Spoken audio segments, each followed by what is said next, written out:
qué? Porque vamos a hablar de los tentáculos de la empresa brasileña Odebrecht y de cómo estos han llegado incluso al interior de nuestro país. El día de hoy ha sido detenido el ex gobernador regional de Cusco, que habría recibido una coima de 3 millones de dólares para favorecer a la empresa brasileña en la buena pro, en la licitación por la vía evitamiento de esa ciudad. Mientras esto sucedía, señores, en la ciudad imperial, en Lima, capital, la policía y la fiscalía llevaba a cabo una serie de intervenciones y allanamientos a casas y oficinas, estudios de dos importantes empresarios, abogados. Uno de ellos ha sido detenido.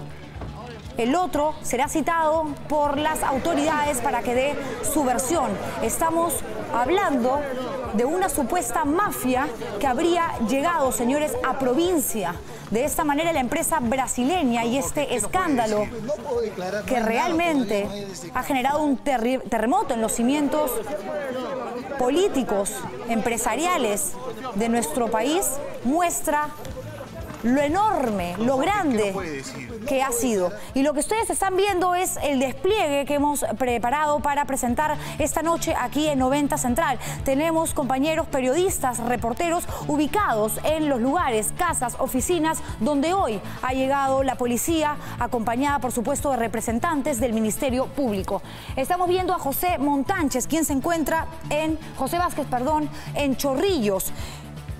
Ahí está ubicado el inmueble, la casa, el domicilio del abogado intervenido, José Francisco Zaragoza. Él, según el Ministerio Público, habría sido el mediador entre la empresa brasileña y los 3 millones de dólares que se le habrían dado al exgobernador de Cusco.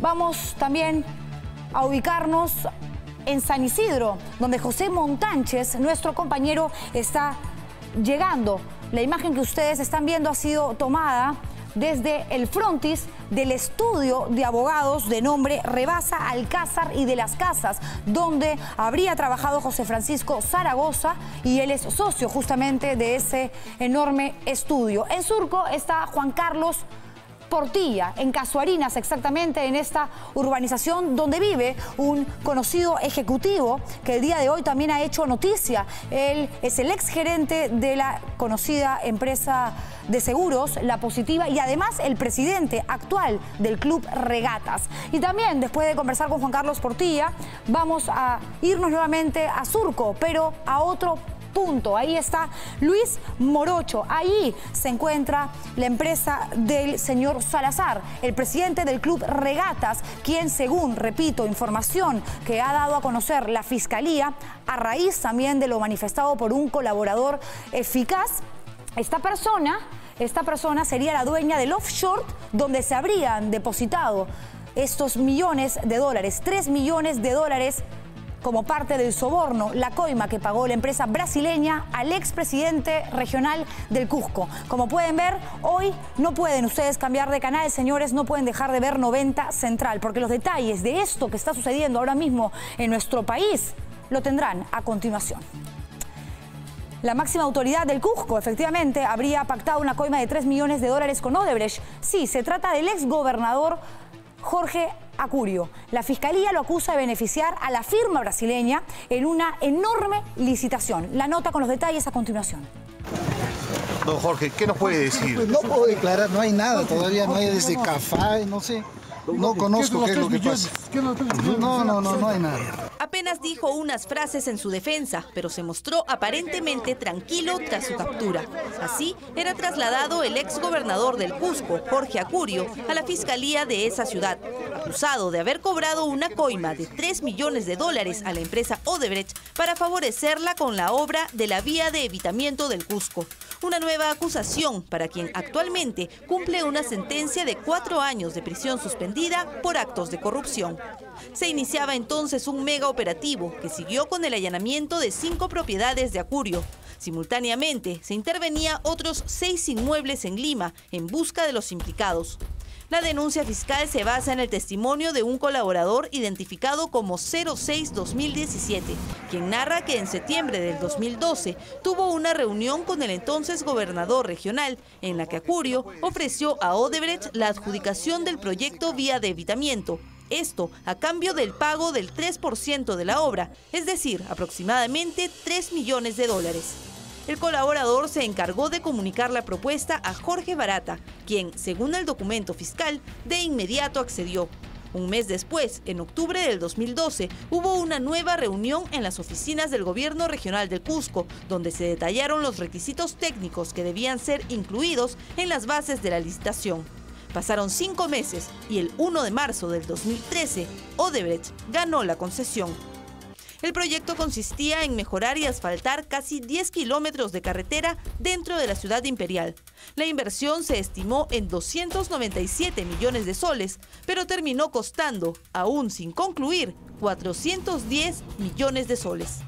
El pago de la coima debía ser transferido a Acurio desde una cuenta offshore por indicación de Jorge Barata.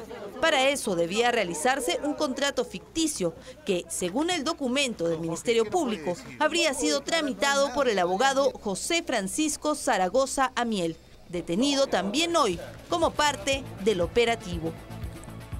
Bueno, lo que acabamos de ver es una nota con los detalles que tienen que ver con la captura que se llevó a cabo el día de hoy en el Cusco. Ahí estamos viendo la imagen, qué vergüenza, de Jorge Acurio, señores, el ex gobernador regional, en manos ya de la policía. Él va a estar detenido las próximas 48 horas y luego ya se determinará si es enviado a una prisión o es citado más adelante para que responda a las autoridades por esta que es la investigación definitivamente del año, señores. Nadie se imaginó que la empresa Odebrecht habría tenido tentáculos que llegasen incluso al Cusco. Esta vía de la que estamos hablando, que tiene que ver con una obra que se llevó a cabo para asfaltar la vía de evitamiento en Cusco, al final terminó costando 58 millones de soles más de lo que estaba previsto y ni siquiera fue entregada en la fecha que estaba prometido. No, se tuvieron que demorar un año o un poco más para que la gente vea justamente esta obra y dijera, ah, ya, ok, por fin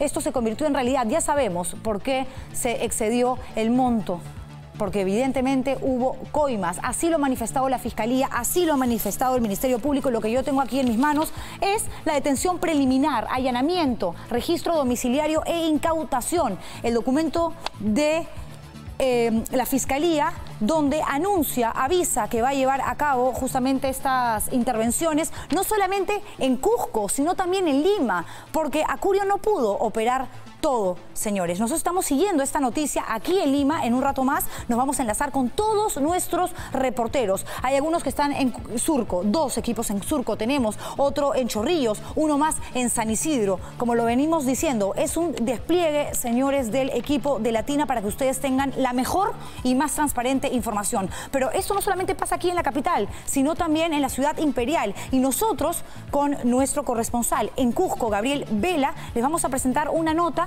que tiene que ver justamente con la situación actual del exgobernador. Veamos. Me encuentro en los exteriores del aeropuerto Velasco Astete esperando la llegada del presidente, expresidente regional Coco Acurio.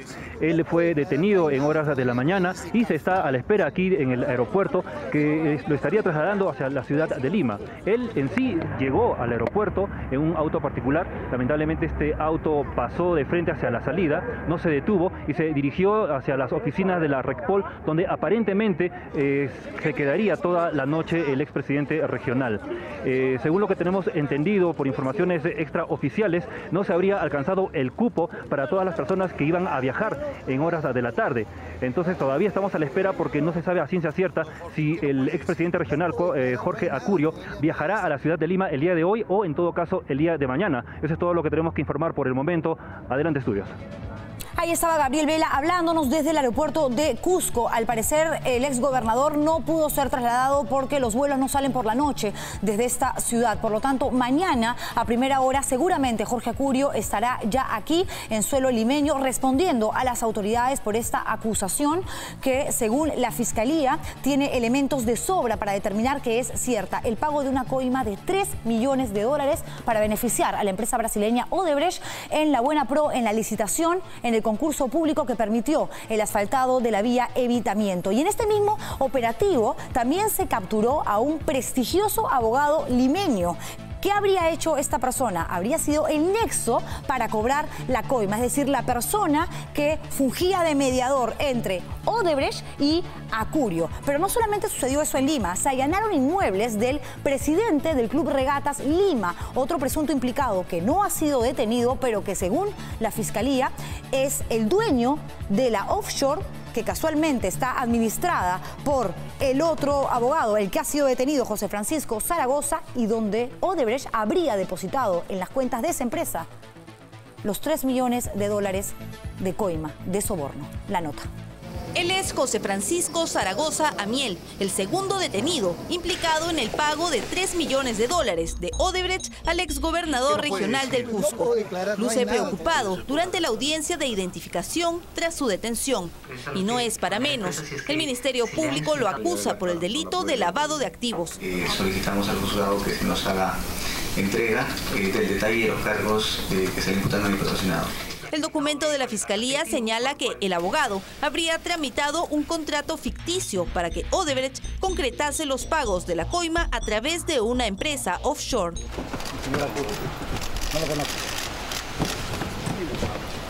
Wircel S.A.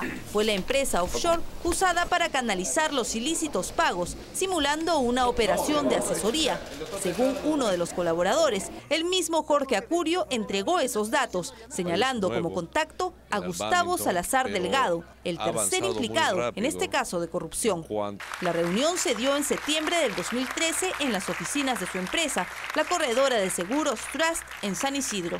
Entonces, Salazar, actual presidente del Club Regatas Lima, indicó que el contrato ficticio sería firmado por medio de su socio Francisco Zaragoza.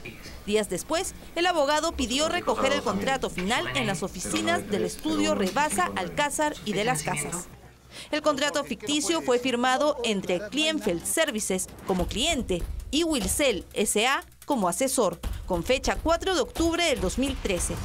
Este es el momento en que los fiscales ingresan a la vivienda de Francisco Zaragoza en Chorrillos. Minutos después, su esposa llega a la vivienda alertada por la diligencia. En simultáneo, el estudio de abogados donde trabajaba también era intervenido, al igual que las propiedades de Gustavo Salazar. 6 inmuebles en total. 6 inmuebles en total en Lima y 5, señores, en Cusco. Nosotros ahora nos vamos a ir hasta el distrito de Chorrillos. ¿Por qué? Porque allí se encuentra nuestro compañero José Vázquez, exactamente en la puerta del domicilio del abogado José Francisco Zaragoza, que tal como hemos conocido en la nota que acabamos de ver, él está inmerso en esta investigación del caso Odebrecht, porque para el Ministerio Público, para la Fiscalía, a ver, por un lado, él habría sido el administrador de la offshore que recibió los $3 millones y además es socio del estudio de abogados que participó en uno de los arbitrajes a favor de la empresa brasileña contra el Estado. José Vázquez nos cuenta qué está pasando ahora mismo en Chorrillos y ya está con nosotros enlazado en vivo y en directo. José, muy buenas noches, te escuchamos, te vemos, adelante. Sí, Juliana, a las 9 de la mañana es que se ha producido el allanamiento de la vivienda de José Francisco Zaragoza Amiel. Ha llegado un equipo de fiscales, además de policía. Se ha realizado esta intervención aproximadamente por unas 6 horas. Es recién entonces a eso de las 4 de la tarde que han salido desde el 6º piso, exactamente, donde se encuentra la vivienda de José Francisco Zaragoza. Esta vivienda que además comparte con su esposa y como estábamos viendo en las imágenes que hemos logrado obtener, a ella se le ve, o sea, a Rocío Barreto Tosi, llegar ya después de que se está produciendo la intervención, 1 hora aproximadamente después.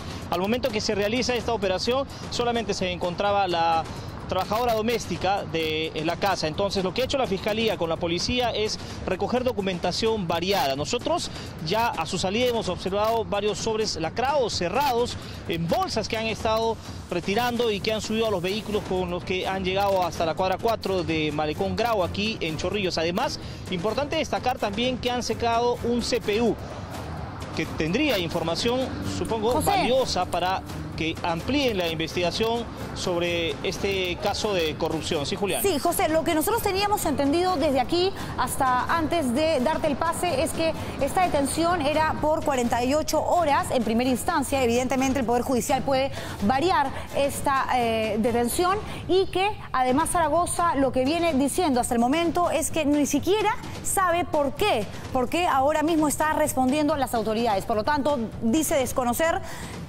todo lo que tiene que ver con los delitos que le está imputando la Fiscalía. ¿Eso se mantiene? ¿Sigue así? Sí, pero vamos... Sí, esa es la posición. En realidad nosotros quisimos conversar de pronto con la persona que es más cercana a él, que es decir, su esposa. No nos ha querido atender, entendemos su situación, pero lo que sí podemos conocer es que de aquí la Fiscalía ha llevado documentos que pueden ser contundentes para esta investigación, además del CPU de su computadora, donde habría información relevante sobre este presunto caso de coimas pagados por la empresa Odebrecht. Aquí muy cerca también se encuentra otro inmueble que sería de su propiedad, en la cuadra 2 de Malecón Grau. Nos señalaban que se iba a producir también el allanamiento a eso de las 5 o 6 de la tarde, sin embargo hasta el momento no hemos notado de que se haya producido. Perfecto, José, muchísimas gracias por este enlace, por toda esta información que nos traes desde el distrito de Chorrillos, desde la puerta de la casa. Ya están viendo el edificio donde vive José Francisco Zaragoza, exactamente en el 6º piso hasta donde llegó el día de hoy la policía, acompañada de representantes del Ministerio Público. Gracias, José Vázquez. Muy buenas noches, José Montánchez. José Montánchez está en el distrito de San Isidro. ¿Por qué? Porque allí está ubicado el estudio de abogados Rebasa, Alcázar y de las Casas. El socio de esta empresa justamente es José Francisco Zaragoza. Repito, según la Fiscalía, el mediador entre Odebrecht y el ex gobernador regional de Cusco, quien habría trabajado ilegalmente, ilícitamente, para obtener esta coima de 3 millones de dólares. José Montánchez ya está listo para informarnos desde San Isidro. Buenas noches, José. Buenas noches, Juliana. Efectivamente, estamos en la cuadra 4 de la avenida Caraval y Moreira. ¿Por qué? Porque en este edificio, en el piso 15, está ubicada la oficina de Francisco Zaragoza, como parte del estudio de abogados que acabas de mencionar, que se llama Rebasa, Alcázar y de las Casas, que curiosamente ha recibido pues esta visita del Ministerio Público y también de la policía desde muy temprano, casi hasta las 5 de la tarde. Durante 8 horas estuvieron acá las autoridades revisando todo tipo de documentación. Alrededor de las 5 de la tarde, como les comentaba, salió el fiscal adjunto, ya que esta operación a nivel nacional la había liderado Hamilton Castro. Salió el fiscal adjunto sin brindar declaraciones y dar mayores detalles. También salió la policía, que pertenece pues a la unidad de investigación de alta criminalidad. Ellos cargaban documentos, cargaban hartos files, muchos papeles que se llevaron en un vehículo azul, y con eso se retiraron sin brindar mayores detalles. Curiosamente, como les comentaba, este estudio de abogados, un socio de ese estudio de abogados es Augusto Loli, quien es nada menos que abogado del presidente de la República. Imaginemos que en este momento el presidente y él deben estar conversando sobre esta operación. Quizás le puede decir algunos detalles que nosotros incluso no conocemos. Información en vivo desde San Isidro. Adelante. Muchísimas gracias, José Montánchez. Y es cierto, aquí en este estudio de abogados la policía, la Fiscalía, estuvo durante varias horas, porque son muchas las oficinas a las que tuvieron que acceder para llevar información que consideran los investigadores fundamental, trascendental, importante para poder justamente cruzar datos con lo que viene manifestando un colaborador eficaz número 06-2017. Esta persona le habría dado detalles al fiscal encargado de esta indagación para que luego se diera la forma de encontrar elementos para investigar, para dar justamente con esa información que se necesitaba y que tenía que ser lo suficientemente contundente para poder llevar a cabo estas acciones judiciales. Gracias, José Montánchez, desde San Isidro, y nos vamos ahora hasta Casuarinas. Ya lo estamos viendo a nuestro compañero Juan Carlos Portilla. ¿Por qué llegamos a esta urbanización de Surco? Porque él está muy cerca al condominio donde vive Gustavo Fernando Salazar Delgado. Él no ha sido detenido, pero es el exgerente de la empresa La Positiva Seguros y hasta el momento presidente del Club Regatas. Esta persona, según la investigación de la Fiscalía, sería la dueña de una empresa offshore administrada por José Francisco Zaragoza, quien ahora está respondiendo a las autoridades judiciales, y la persona que habría permitido que a su empresa llegara la coima, el soborno de 3 millones de dólares. Juan Carlos, muy buenas noches. Estamos viendo mucho movimiento en esta zona de Casuarinas. ¿Qué está pasando a esta hora de la noche y qué sabes de Gustavo Fernando Salazar Delgado? Te escuchamos, adelante. Comenzamos, Juliana, con lo último, porque según información de un portal web, de un medio periodístico de nuestro país, Gustavo Salazar Delgado estaría en Chile, habría salido del país el día de ayer, así que esta información está aún por confirmar, pero de alguna forma podría complicar el caso. Y si es que esta persona ya no está en el país, como tú bien has referido, estamos a muy pocas cuadras de la calle Bellavista 225, donde, tiene una propiedad Gustavo Salazar Delgado. No se ha permitido el acceso, cerca de ese lugar, hay una protección de seguridad. Si es que tú, no recibes el beneplácito, el visto bueno de la persona que vive en el domicilio, no puedes ingresar, así que hay ciertas prerrogativas que tienen algunas personas en el país que otras no tienen. Pero igual esta diligencia se realizó esta tarde con la incautación, la búsqueda de información en el caso de Gustavo Salazar Delgado, que como se ha dicho también vinculado a la empresa offshore Wurzel S.A.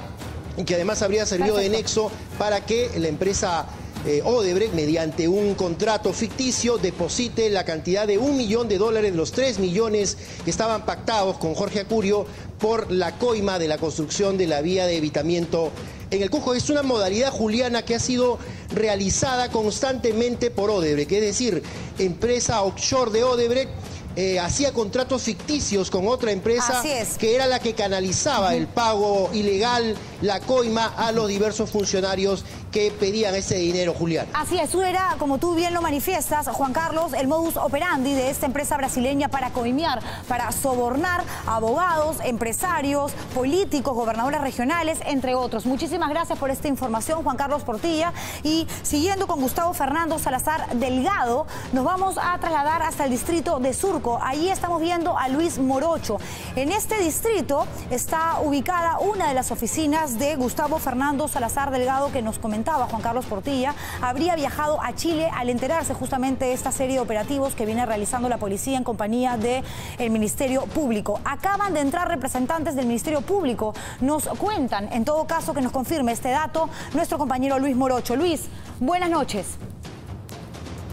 ¿Cómo estás, Juliana? Buenas noches. Bueno, exactamente, estamos ubicados en la cuadra 4 de Andrés Reyes, en el corazón financiero de San Isidro. La camioneta de la Fiscalía que ingresó hacia esta cochera, este condominio, aparentemente va a recoger al fiscal a cargo de la diligencia de allanamiento a esta vivienda, a este inmueble. Aquí en la oficina 601 se ubica nada menos que una empresa corredora de seguros TRAS que le pertenece justamente a Gustavo Salazar. Lo importante que hay que destacar, Juliana, en este caso es que en este lugar, según la versión de este testigo, de este colaborador eficaz de la empresa Odebrecht, que dice que Jorge Acurio le propuso a Odebrecht la coima, el pago de 3 millones a cambio de una obra, pues este colaborador eficaz señala que por encargo del gobernador regional de Cusco se reunió aquí con Gustavo Salazar y que aquí pactaron cómo iba a ser el pago, las transferencias de este dinero. Aquí Gustavo Salazar le dijo que a través de Francisco Zaragoza es que se iba a contactar y realizar este contrato ficticio por el cual después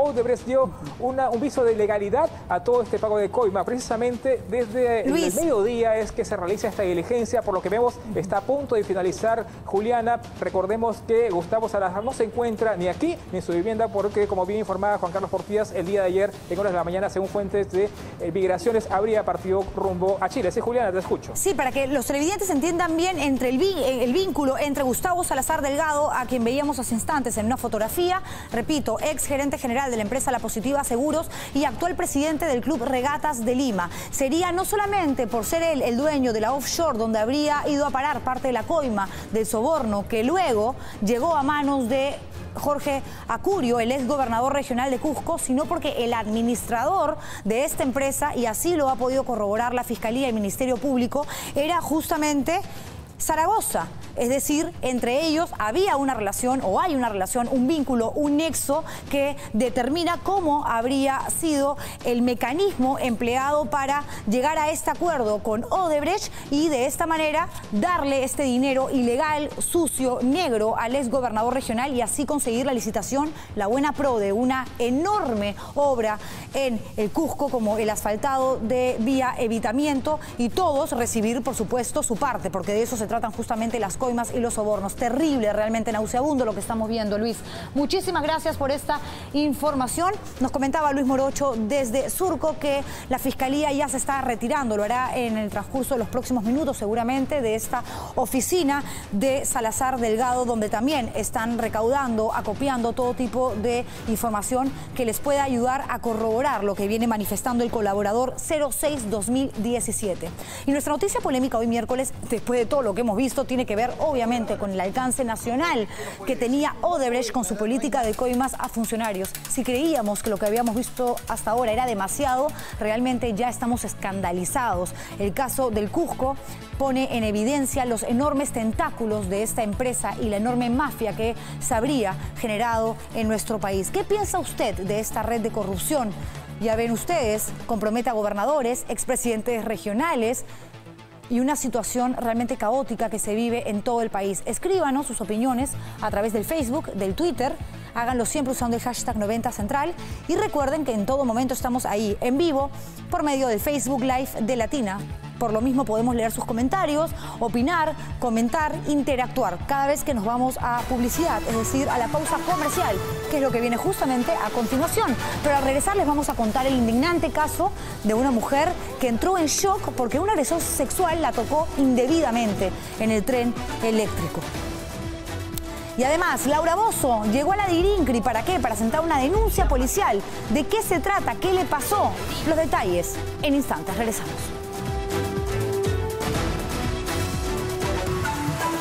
Antes de ir con lo siguiente, que tiene que ver con el indignante caso de acoso sexual en el Metropolitano, tenemos que dar una noticia de último minuto. El Club Regatas ha decidido separar a José Francisco Zaragoza, el abogado detenido por este nuevo capítulo en el caso Odebrecht, y también a Gustavo Fernández Salazar Delgado. Han sido suspendidos, señores, es decir, apartados de manera momentánea. Vamos a ver cuánto tiempo duran las investigaciones y qué información va saliendo en el transcurso de los próximos días para ver si esto es definitivo o no.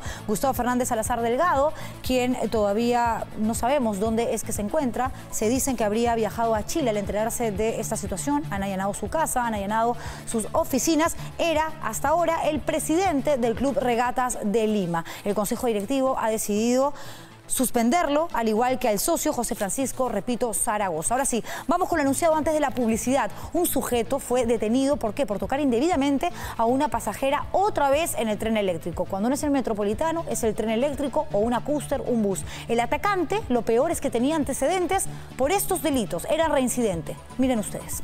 Estaba caminando y sentía que esta parte de la falda estaba como pegajosa y sentía como que mi panty estaba blanca, la veía y veía blanco. Señaló ser víctima de un acto inmoral, indecente, condenable.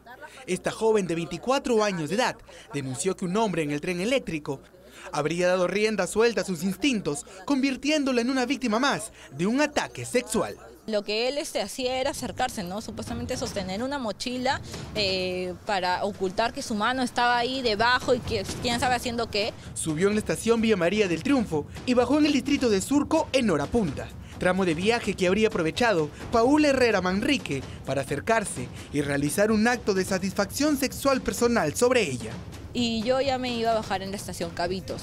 Es en la estación Cabitos cuando yo me bajo que me doy cuenta que mi falda estaba manchada. Testigos del hecho indicaron que Herrera ya habría sido denunciado por la misma conducta.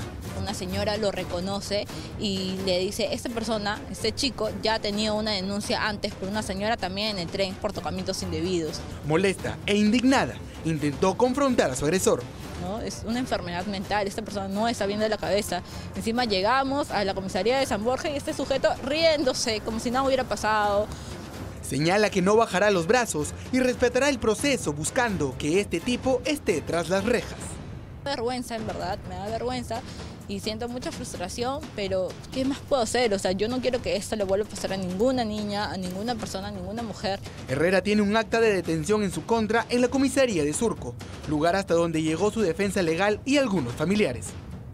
Trascendió que está separado de su mujer y que tiene una hija menor de edad. Un fiscal evalúa su caso y ha tomado las prendas de la joven como prueba del hecho.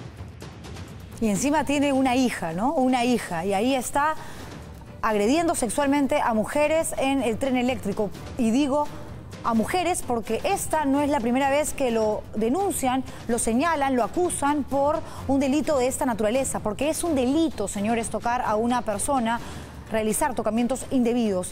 Y Diana Pozo, nuestra compañera, está siguiendo, por supuesto, este caso, porque si las autoridades lo capturan, luego llega el abogado y lo liberan una y otra vez, nosotros sí vamos a seguir el tema para contarles a ustedes qué está sucediendo, porque no podemos dejar sola a esta chica que ha tenido la suficiente valentía y coraje de salir en televisión, pidiendo obviamente que le cubran el rostro, pero contando lo que tuvo que vivir y soportar por culpa de este enfermo. Ella está en la comisaría de Surco, justamente hasta donde fue llevado el agresor. Diana, buenas noches. ¿Qué está pasando ahora? ¿Continúa allí? ¿Llegaron los familiares? ¿Llegó el abogado, según veíamos y escuchábamos en la nota? Ahora mismo, ¿qué pasa? Buenas noches, adelante. Buenas noches, Juliana. Así es, Paul Herrera, este sujeto denunciado por tocamientos indebidos, permanece aquí en la comisaría de Chacarilla y va a permanecer por lo pronto unas 48 horas, según ha informado la Fiscalía, porque es el tiempo que tiene la policía para poder demostrar el delito de tocamientos indebidos del cual se le acusa. Indudablemente la prenda que la joven denunciante ha dejado va a valer de mucho. Esos resultados se tienen que obtener por eso en el corto plazo y así determinar si es que en efecto serían o pertenecerían en este caso el semen que se encontró en la falda a este sujeto. Por lo pronto todavía no hemos visto al menos realizar el examen médico legista que corresponde también a este caso, y lo que decía la joven al momento de irse pues dejaba también un sinsabor porque aparentemente eso podría ser considerado también como una falta.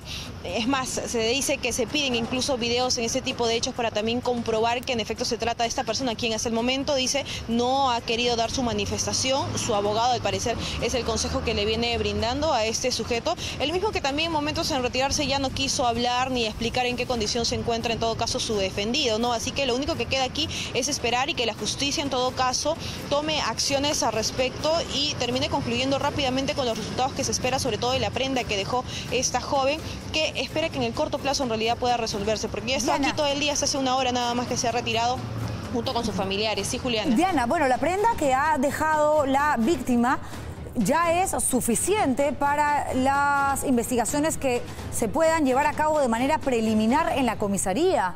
Esto pasa por un análisis y efectivamente se puede corroborar hasta qué punto este hombre es culpable o no. Es cierto, uno dice, claro, pero por la versión de una persona a otro no lo pueden meter preso. Pero estamos hablando de alguien que ya tiene una denuncia y por lo mismo, por acoso sexual, por agresión sexual. ¿Por qué una chica aparecería en televisión denunciando, señalando a alguien que ni siquiera conoce por un hecho que vivió en el metro de Lima? Eso suena absurdo. Este hombre tiene que responder y encima se queda callado. Es de por sí bastante raro, ¿verdad?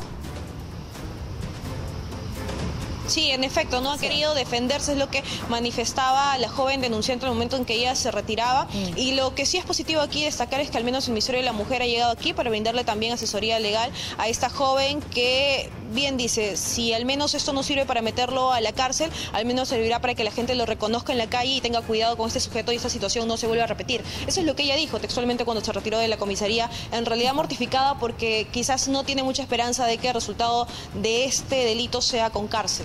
Bueno, vamos a ver qué pasa en todo caso, Diana, que en el metro, en el metropolitano, en los buses, en las cruces, tengan la foto de los acosadores y no los dejen subir. O si se dan cuenta que se filtró, se metió por allí, automáticamente los obligan a bajar, porque estos representan un peligro para cualquiera. Te puede pasar a ti, Diana, me puede pasar a mí, le puede pasar a una niña muy pequeñita, a un adolescente. No hay ningún derecho de tener que soportar a esta gente que definitivamente tiene que estar bastante enferma para realizar este tipo de atrocidades. Gracias Diana por este enlace y nosotros ahora les contamos que Laura Bozzo vuelve a hacer noticia. ¿Por qué? ¿Por alguna denuncia en su contra? ¿Por lo que dijo de algún político o expresidente? No necesariamente. Llegó hoy a la DIRINCRI. ¿Por qué? Porque quería sentar una denuncia contra una conocida clínica local a la que ella acusa de mala praxis.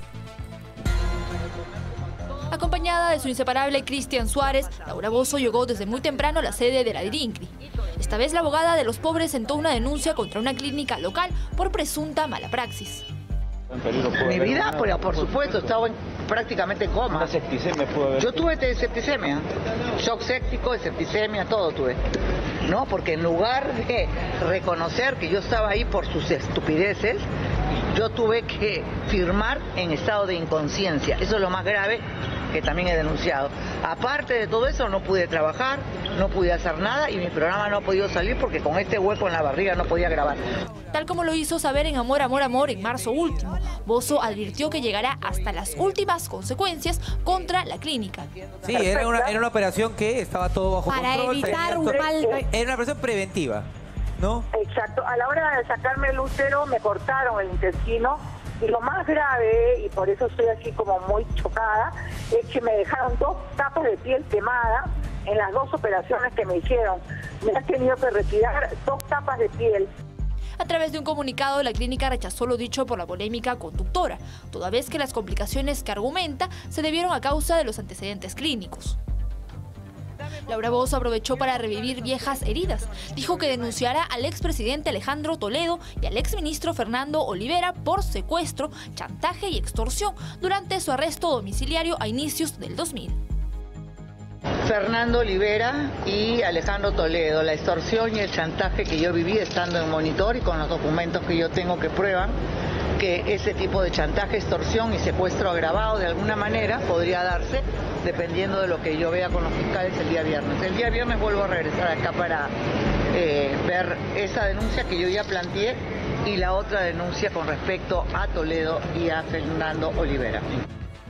Bueno, más allá de esta denuncia que dice que va a presentar en contra del expresidente Alejandro Toledo y de Poppy Olivera, que está en todo su derecho, lo que manifiesta Laura Bozzo, y esto también más allá de que nos pueda caer bien o mal, a mí personalmente mal, pero tiene que ver con una supuesta mala praxis y la denuncia ya la ha puesto en la DIRINCRI y lo que viene ahora es que la Fiscalía tome este caso y consulte a un equipo médico para que, leyendo su propia historia clínica, más la versión de ella, más la de los médicos que la intervinieron, puedan determinar si efectivamente estamos ante un caso de negligencia, de error, de irresponsabilidad a la hora de operar a una persona, en este caso Laura Bozzo, o no. Concluir eso es bastante difícil, desgraciadamente, sobre todo en nuestro país, pero para eso están los especialistas pues del caso. Estaremos también atentos, por supuesto, a ver qué pasa. No está denunciando a cualquier clínica, a cualquier hospital, está denunciando a una de las clínicas más conocidas de nuestro país, la San Felipe. En fin,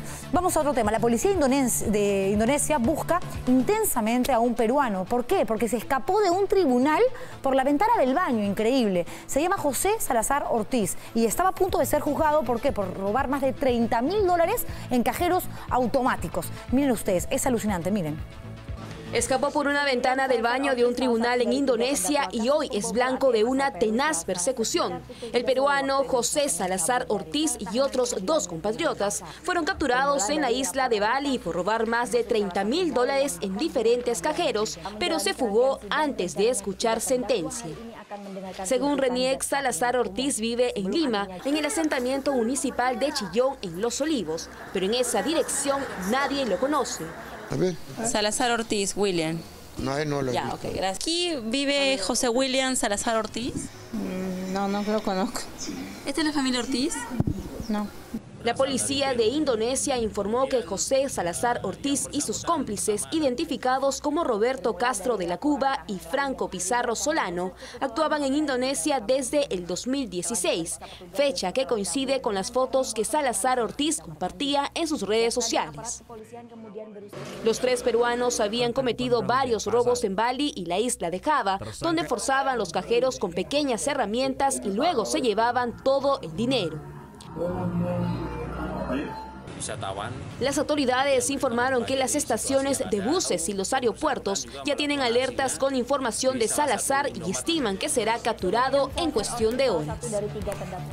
Bueno, y hoy día Acurio, el exgobernador regional del Cusco, no ha sido el único en hacer noticia. Esta noche el expresidente regional de Loreto, Iván Vázquez, recuperó su libertad.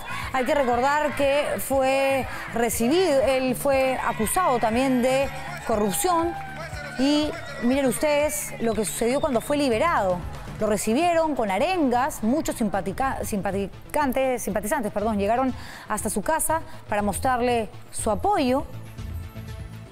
Y bueno, así recuperó su libertad luego de que la Sala de Apelaciones de la Corte declarara nula la sentencia de 6 años de prisión efectiva y al pago de 500 millones de soles impuestos contra el exgobernador regional. Estuvo recluido por 140 días en el penal de San Jacinto, en Iquitos, por el delito de colusión en agravio del Estado por la elaboración del expediente técnico del alcantarillado en esta ciudad. ¿Recuerdan ustedes? Bueno, ahí está. 140 días después, regresa a su casa. Y más adelante volvemos, señores, y les vamos a presentar un informe especial sobre la seguridad en distritos. Esta vez nos vamos a enfocar en Surco y San Juan de Miraflores. Seguimos, señores, nosotros informando. Y además les vamos a contar en qué terminó este impactante choque a toda velocidad que ocurrió, señores, en el NASCAR. Regresamos.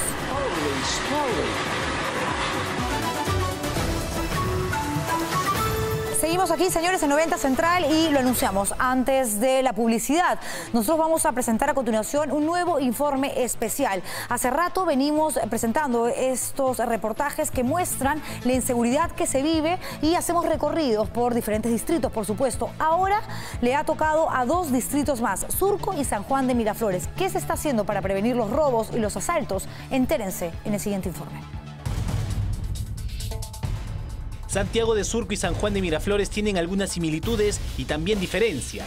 Por ejemplo, el primero de ellos tiene el doble de extensión territorial que el segundo, pero la cantidad de habitantes que tienen es la misma, aproximadamente 500.000 vecinos.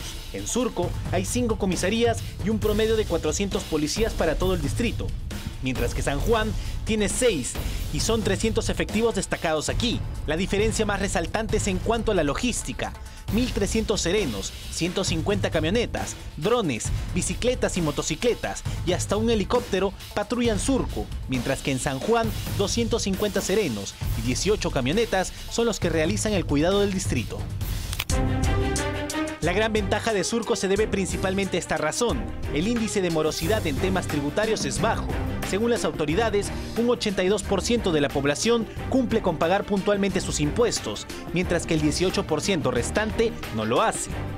Esto permite que se invierta aproximadamente 36 millones de soles anuales en materia de seguridad, como el mantenimiento de las 630 cámaras de seguridad desplegadas en el distrito, que no solo permiten la vigilancia, también pueden ser monitoreadas por los vecinos mediante una aplicación móvil. Además, cuentan con 80 juntas vecinales. Sin embargo, no todo es perfecto. Los delitos más cometidos aquí son los robos a casas y a vehículos, hurtos y asaltos bancarios.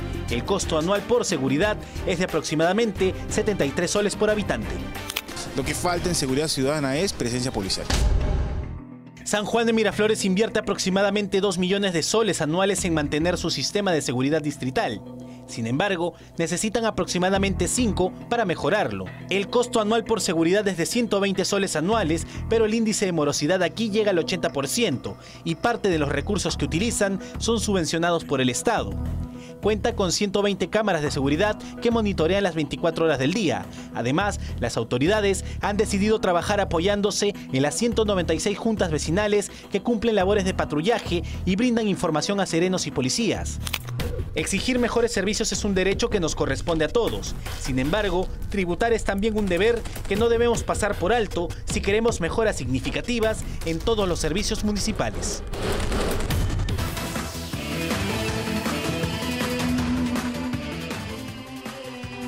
Ya tiene hasta presentación. Bien, bien. Gerson Taipe ya llegó para justamente brindarnos toda la información deportiva.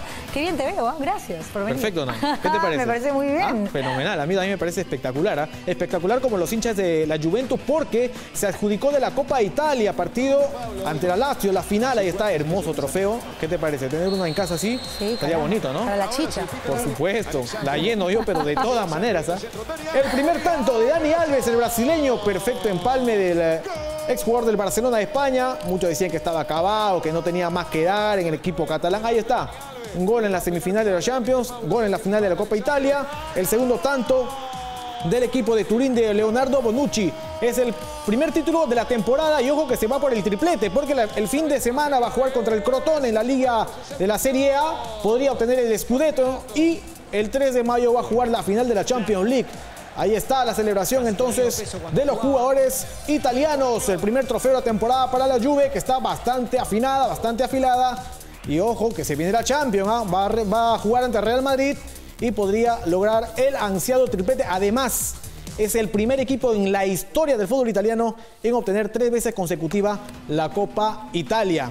Vamos a regresar a nuestra realidad, sí señor, así me lo dice Javier Ávila y no es para menos. Sporting Cristal quedó eliminado de la Copa Libertadores, cayó en casa en un campo horroroso. Mejor está el campo de este alcalde, ¿no?, que tenía en su casa. ¿Cómo está el Nacional luego de 2 conciertos? Cayó en casa 2-0 ante Independiente Santa Fe. No tiene absolutamente nada que hacer en el torneo continental porque le falta un cotejo más ante el Santos de Brasil. El primer tanto lo anotaba Johan Arango. Un pelotazo acá de Carlos Lobatón. Mira, en media cancha casi sorprende al portero Castellanos del equipo colombiano, que es dirigido por Gustavo Costas. Acá llegaba el tanto del empate. Sin embargo, va a ser anulado por posición adelantada. Sporting Cristal se ha quedado con 2 puntos. No ganó ni un partido en la presente Copa Libertadores. Los hinchas se volvieron locos tras este gol. Gol de Anderson Plata para liquidar el encuentro y darle la victoria por 2-0, a Independiente en condición de visitante ante Sporting Cristal. Y más de 2.000 aficionados del Dinamo Dresden, equipo de la segunda división de Alemania, le declararon la guerra a la Federación de Fútbol de ese país. Lo hicieron como verdaderos vándalos con saqueos y destrozos. Con los rostros pintados, vestidos con uniformes militares de camuflaje y bengalas en mano, se trasladaron más de 2.000 hinchas del Dinamo Dresden, equipo de la Bundesliga 2, hacia el estadio de Karlsruhe para acompañar a su equipo en la última fecha del torneo y además hacer sentir su reclamo contra la Federación Alemana de Fútbol.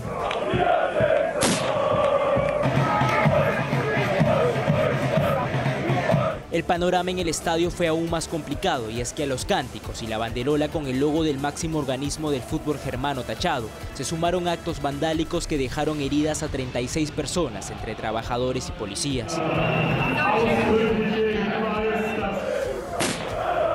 Al parecer, el polémico comportamiento de los hinchas se debería al desacuerdo por la sanción de 60.000 euros que les impuso la federación a inicios de temporada por lanzar al césped una cabeza de toro como protesta contra el club de Red Bull. Tan locos los hinchas de este equipo de la segunda división de Alemania. Impresionantes las imágenes que teníamos justamente del Dresden de la segunda. Vamos con un espectacular, impresionante accidente que se dio en el NASCAR. Sí, señor, ahí está. Miren el impacto que tienen estos 2 vehículos. El circuito que se desarrolló en Kansas. Joey Logano chocó justamente con un colega, Danica Patrick. Los 2 vehículos chocaron contra el muro, se incendiaron. Incluso uno más va a chocar contra los vehículos porque no los vio. Felizmente para los pilotos no pasó absolutamente nada. Ahí está, nuevamente las imágenes, ¿no?, donde Danica Patrick termina impactando por detrás a Joey Logano y genera todo este tremendo accidente. 3 vehículos comprometidos, se incendiaron los vehículos, sin embargo, no pasó nada, para felicidad, lógicamente, de los aficionados con los pilotos. Los 3 salieron ilesos, a pesar de este violento impacto que se dio en el NASCAR de Kansas. Ajá. Ahí está. Ahí está. Gerson, espérate un ratito porque mira lo que estamos viendo. Estamos en un cementerio porque tenemos que dar a continuación a conocer una noticia triste. Así es, señores. Descansa en paz, reina. ¿Ya sabes de qué se trata? Cuéntamelo, por favor. Entra ahorita el Facebook Live de Latina porque acaba de nacer. Sí, estamos presenciando, señores, el nacimiento de la gran y terrible y achoradaza. Me encanta, Zoila Soto. Uy, esa es tu hermana, debe ser. De todas maneras. Gracias, Gerson, por acompañarnos y gracias a ustedes también por vernos. No se muevan del Facebook Live de Latina. Si no han ingresado, háganlo ahora mismo porque no pueden dejar de ver esto que es el nacimiento de Zoila Soto. Tremendo estreno, ¿ah? Tremendo estreno de Latina. Chao, señores, nos vemos mañana. Nos vemos. Chao.